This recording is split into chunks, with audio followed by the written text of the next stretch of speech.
एक समय की बात है, एक थे डॉक्टर एलायस बेंस। वो हिस्ट्री के प्रोफेसर थे और पुरानी किताबों में ही अपनी दुनिया ढूंढते थे। पर प्रोफेसर के दिल में एक बहुत पेन था कि उनके गुरु अचानक कई साल पहले रहस्यमय तरीके से गुम हो गए थे। एक दिन एलियस को अपने लाइब्रेरी में एक किताब मिली जिसपे काफी धूल मिट्टी जमी पड़ी थी। जब उसने उस किताब को झाड़ करके खोला तो उसमें एक अजीब तरह की कोड लिखी हुई थी जो उसे समझ में तो नहीं आया, लेकिन हाँ, उसे ये चीज समझ में आया ये उसके प्रोफेसर की ही राइटिंग है। कोड का पहला सुराग उसे ग्रीस के एक सुंदर से टापू सांतोनिल में मिला। वहाँ सुंदर सा नीला समुंदर था, उसके पास सफेद घर बने हुए थे और वहीं पर एक चर्च की दीवार पर कुछ लिखा हुआ था, जिसे पढ़कर वो जार्डन के पेट्रा शहर पहुंच गया। पेट्रा शहर की चट्टानें भाई इतनी ऊंची थी कि वहाँ जब हवाएं चलती थी तो ऐसा लगता था जैसे कोई गाना गा रहा हो। जब एलायस को वहाँ किसी तरह का कोई सुराग नहीं मिला तो वो मैक्सिको पहुँचा। वहाँ एक बहुत बड़ा पिरामिड था। यहीं पर उनकी मुलाकात हुई डॉक्टर लीना से। वो भी प्रोफेसर का ही रहस्य ढूंढ रही थी। अब दोनों मिलकर के प्रोफेसर का रहस्य ढूंढने लगे। वो दोनों मिलकर कंबोडिया की एक जो बहुत ही होली रिवर थी वहाँ पहुँचे, जिसे हजारों लिंगों की नदी कहा जाता है। नदी के नीचे पत्थर पर पुराने संस्कृत शब्द लिखे हुए थे। लीना ने पढ़ा मूल यानी कि ओरिजिन। इस शब्द से ये पता लग रहा था कि जो कुछ भी शुरू हुआ था सब यहीं से शुरू हुआ था। वे एक झरने के पीछे पहुँचे जहाँ एक छुपी हुई नक्काशी मिली, लेकिन तभी कुछ बुरे लोग वहाँ आ गए और एक बड़ी कंपनी के लोग जो इस रहस्य को पैसे और ताकत के लिए पाना चाहते थे। एलायस और लीना किसी तरह उन्हें चकमा देके भाग निकले और नक्शे की मदद से वे नॉर्वे के ठंडे पहाड़ों में जा पहुंचे।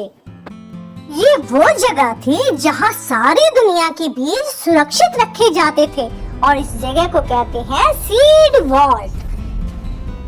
यहाँ इतना बर्फ था कि ठंड से उनकी सांसें भी जम रही थी। वहाँ उन्हें फिंच नाम के एक साइंटिस्ट का एक डेटा ड्राइव मिला, लेकिन वो लॉक था।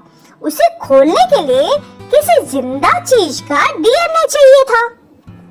अब एलायस और लीना को वही जिंदा सोर्स तो ढूंढना था, इसलिए वो अफ्रीका के नामी रेगिस्तान में गए।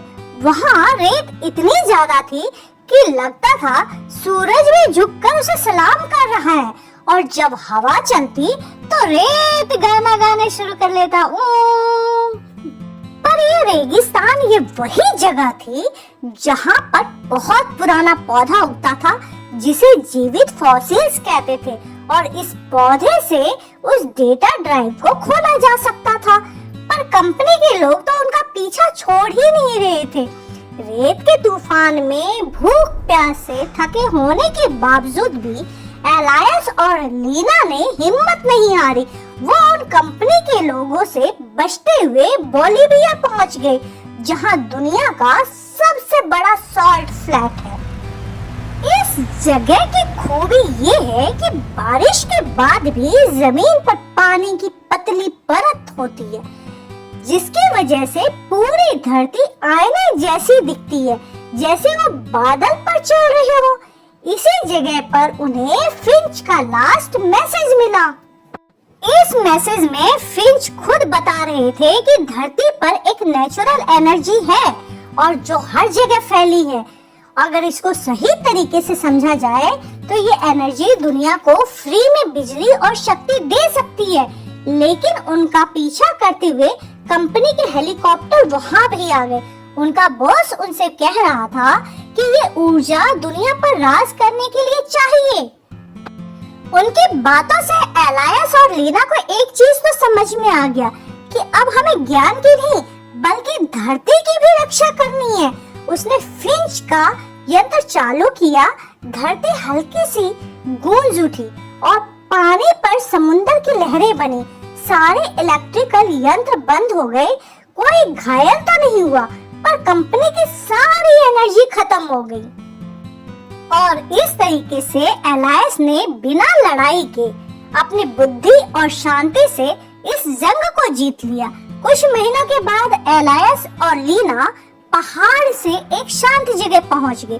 वहां उन्हें फिंच का एक पुराना सा लॉकेट मिला जिसमें एक छोटी सी चिप लगी हुई थी। उसमें फिंच का एक मैसेज था और उस मैसेज में था कि एलायस, ये सफर मैंने तुम्हारे लिए ही बनाई थी ताकि तुम धरती के रक्षक बनो। मैं जिंदा हूँ और मुझे तुम पर गर्व है। ये सुनकर एलायस के आंखों में आंसू आ गए। अब वो गुरु का असली मतलब समझ चुके थे। एलायस और लीना ने मिलकर एक छोटा सा ग्रुप बनाया। वो उस ऊर्जा का उपयोग गरीब गांवों में रोशनी लाने के लिए करने लगे।